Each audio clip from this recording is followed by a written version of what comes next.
Hey everyone, welcome back to the channel.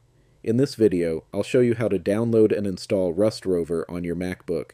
RustRover is a powerful IDE from JetBrains, built specifically for Rust development.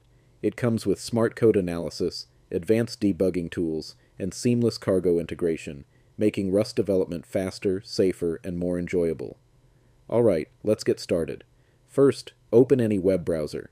I'm using Brave, but Safari, Chrome, or Firefox will work just fine. In the search bar, type Download RustRover, then press Enter.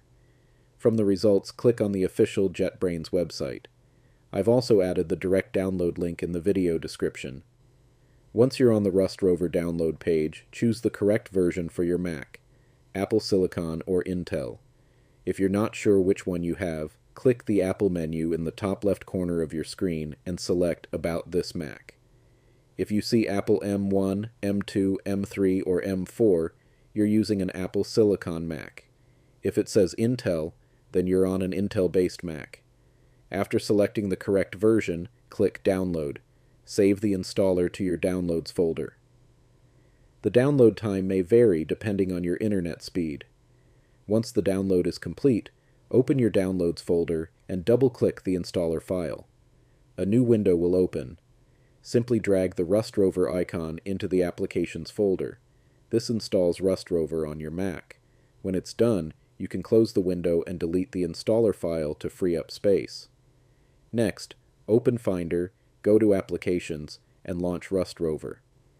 If macOS shows a security message saying the app was downloaded from the internet, just click Open to continue. When RustRover launches for the first time, accept the user agreement by clicking Continue.